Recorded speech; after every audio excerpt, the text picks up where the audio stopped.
আল্লামানি রব্বি ফা আহসানা তালিমি, আমার আল্লাহ আমাকে ইলম শিখিয়েছেন, সর্বোত্তম ইলম, কোরআন সুন্নাহর সর্বোত্তম জ্ঞান আল্লাহ শিখিয়েছেন। এরপরে নবীজি বলেন ওই হাদিসেই, ও আদ্দাবানি রব্বি ফা আহসানা তাদিবি, আমার আল্লাহ আমাকে সাথে সাথে সর্বোত্তম আদব, উন্নত শিষ্টাচার, উত্তম আখলাক শিখিয়েছেন। এজন্য নবী সাল্লাল্লাহু আলাইহি ওয়াসাল্লামের ইলম এটাও আল্লাহ দিয়েছেন, নবীজির সমস্ত সুন্নাত তরিকা এটা আল্লাহ তাআলাই দিয়েছেন, আল্লাহ তাআলাই শিখিয়েছেন। এজন্য রাসূলুল্লাহ সাল্লাল্লাহু আলাইহি ওয়াসাল্লামের সুন্নাতের ব্যতিক্রম কোনো কিছুই পৃথিবীতে এর চাইতে বেশি সুন্দর হইতে পারে না, কোনো কিছুতেই। মাথার চুল থেকে পায়ের নখ পর্যন্ত, ঘরে কিংবা বাইরে, রাস্তায় কিংবা প্রকাশ্যে, জীবনের সমস্ত জায়গা, প্রতিটা নিঃশ্বাসে নিঃশ্বাসে আল্লাহ নবী সাল্লাল্লাহু আলাইহি ওয়াসাল্লামের যা তরিকা, আল্লাহর কসম এটাই সবচেয়ে সুন্দর, এটাই বাস্তবতা, এটা যৌক্তিক কথা। এটা এই পৃথিবীর 1450 বছর ধরে এক টানা আপনজন দুশ্মন, নবীজির পক্ষের লোক বিপক্ষের লোক সবাই পরীক্ষা করে দেখছে, সকলের পরীক্ষায় তিনি সর্বশ্রেষ্ঠ। বন্ধুর কাছেও তিনি সেরা, দুশ্মনের কাছেও তিনি সেরা। নবীজি সাল্লাল্লাহু আলাইহি সাল্লামের সমকক্ষ বিকল্প আরেকজন কোনো মহামানব কেউ পৃথিবীতে দাঁড় করাইতে পারে না, কোনো ধর্মের কাছে নাই, কারো কাছে নাই। নবী সাল্লাল্লাহু আলাইহি ওয়াসাল্লামের কোনো একটি নীতি রীতি এর ব্যতিক্রম অন্য কোনোটা এর চাইতে সুন্দর, এর চাইতে যুক্তিসঙ্গত, এরকম কিছু পৃথিবীতে এখন পর্যন্ত প্রমাণিত হয় না। নবীজি সাল্লাল্লাহু আলাইহি সাল্লাম যেভাবে চুল রাখছেন, যেভাবে চেহারার আকৃতি ছিল, যেভাবে ঘরে সংসারে টয়লেটে বাথরুমে খানায় ঘুমে সর্বকিছুতে তিনি যেভাবে করছেন, যেটা এটাই সবচেয়ে সুন্দর। যা সুন্নত তাই আহসান, যেটাই সুন্নত এটাই সবচেয়ে সুন্দর নবীজি সাল্লাল্লাহু আলাইহি সাল্লাম। এর ব্যতিক্রম কোনো কিছুই সুন্দর না, এর সমকক্ষ হইতে পারে না। এই জন্য আমরা যদি এটা বুঝি, তো রাসূলুল্লাহ সাল্লাল্লাহু আলাইহি ওয়াসাল্লামের সাহাবীদের মধ্যে এই আমলই ছিল, ওনারা আল্লাহর কথা, নবীজির কথা বসেই শুনতেন, বসেই শুনতেন। কোরআনুল কারীমের মধ্যে আছে, মুসা আলাইহিস সালামকে আল্লাহ তাআলা তুর পাহাড়ে কথা বলার জন্য যখন তুর পাহাড়ের মধ্যে মুসা আলাইহিস সালাম আসছেন, তো প্রথম কথা বলার সময় আল্লাহ বলছেন ফাখলা'না আলাইক, সরাসরি কোরআনের আয়াত। আল্লাহ তাআলা বলছেন, হে মুসা তোমার পায়ের জুতা খোলো।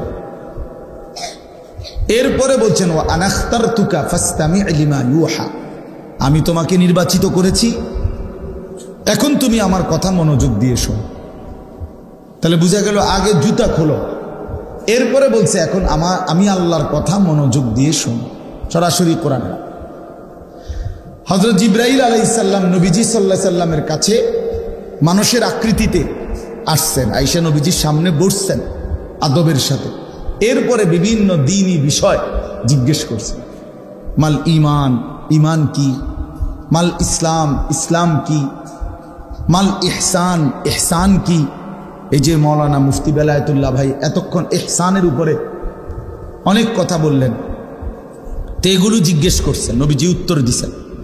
তো উনি চলে যাওয়ার পরে নবীজি বললেন, এই যে যিনি আসলোই মাত্র উনি মূলত জিবরাইল। সাহাবীদেরকে বললেন তোমরা কিভাবে দ্বীন শিখবা, তো সেটা তোমাদেরকে জিবরাইল হাতে কলমে দেখায় দেয়। এই জন্য দ্বীন শিখতে হয় বসে বসে।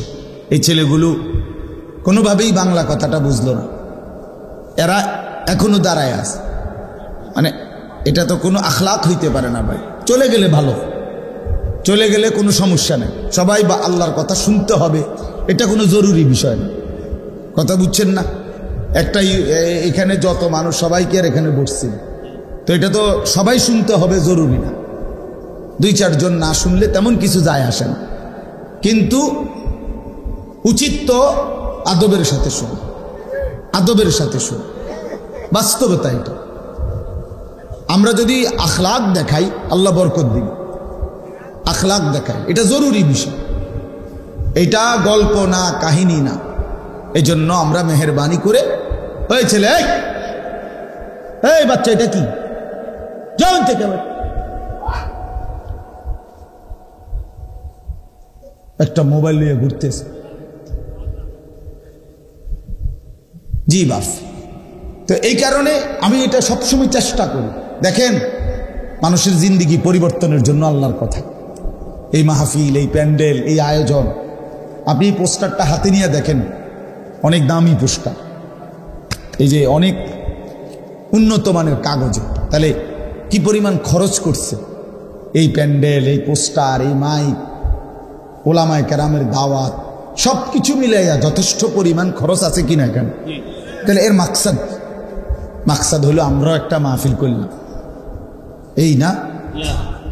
আরো 10 জনেও করে, আমরাও দেখাই দিলাম, বেটা হইলে আমরাও একটা করছি না। মাকসাদ এটা না, মাকসাদ জিন্দিগির পরিবর্তন। পরিবর্তন যদি আমার দিলের মধ্যে কোনো পরিবর্তনই না আসে, আমার জিন্দিগির মধ্যে যদি কোনো নড়াচড়াই না হয়, তো লাভ হলো কি ভাই? কি লাভ হইল? কোরআনুল কারীম আল্লাহ তাআলা দিয়েছেন এই পরিবর্তনের জন্য, হুদাল্লিন নাস, গোটা পৃথিবীর মানুষের হেদায়েতের জন্য। মানে মানুষের জীবনের এটা একটা দিক নির্দেশন। আন্না হাদা সিরাতি মুস্তাকিমান, আল্লাহ বলছেন আন্না হাদা, নিশ্চয়ই এই কোরআনই হচ্ছে আমার সিরাতে মুস্তাকিম। ফাত্তাবিউহু, তোমরা সকলেই এই কোরআনকেই অনুসরণ করো। ওয়ালা তাত্তাবিউস সুবুল, আল্লাহ বলেন শোনো বান্দা, কোরআনকে বাদ দিয়ে অন্য কোন রাস্তায় যেও। ফাতাফাররাকা বিকুম আন সাবিলিহি, তাহলে তোমরা আমি আল্লাহর রাস্তা, জান্নাতের রাস্তা, কল্যাণের রাস্তা থেকে বিচ্ছিন্ন হয়ে যাবে। যালিকুম ওয়াসাকুম বিহি, আল্লাহ বলেন আমি কিন্তু এটা ওসিয়ত করলাম। আল্লাহ বলতেছেন যে বান্দা আমি কিন্তু এটা তোমাকে ওসিয়ত করলাম। ওসিয়ত কি বুঝেন? মানুষ মৃত্যুর পূর্বে শেষ অবস্থায় যে কথাগুলো বলে, এগুলোরে কি কয়? মানে সাধারণ কথার চাইতে ওই সময়ের কথার গুরুত্ব বেশি হয় কিনা? আল্লাহ বলছেন আমি এগুলো ওসিয়ত করলাম। ওসিয়ত, এই জন্য ভাই আল্লাহ তাআলা বলছে এই কোরআন তোমার সরল সঠিক রাস্তার জন্য, একটা হেদায়েতের কিতাব। জীবনের যদি একটা দিক নির্দেশনা কারো মিলে যায়, তার জিন্দিগিটা সুন্দর হয়। যেমন আমরা সহজে বুঝাই, এখনকার সময়ে কেউ যদি কোনো জায়গায় যাইতে হয় তো বলে যে মোবাইলের মধ্যে লোকেশন দেন, লোকেশন দিলে তাইলে এটা সামনে রাখলে এবার অটোমেটিক এটাই ডান বাম বলে দেয়, একদম নির্ধারিত জায়গায় গন্তব্যে পৌঁছে দেয়। তাইলে একটা লোকেশন যদি পেয়ে যায় কেউ, তাহলে গন্তব্যে পৌঁছতে সহজ হয়। একজন রাহাবার যদি আমরা মাহফিলে যাই তো বিভিন্ন জায়গায় বলে দেই যে ভাই অমুক জায়গায় বড় রাস্তার মুখে একজন লোক রাখেন, একটা মোটরসাইকেল দিয়ে রাখেন, নয়তো আমার গাড়িতে একজন দিয়ে দিয়েন। তাইলে উনি বসলো, এবার উনি ডান বাম বললো, এবার গাড়ি চালাইয়া গন্তব্যে পৌঁছতে সহজ কিনা? সহজ। এজন্য কেউ যদি পথ প্রদর্শক পায়, লোকেশন পায়, দিক নির্দেশনা পায়, তার জিন্দিগি চলতে সহজ সহজ।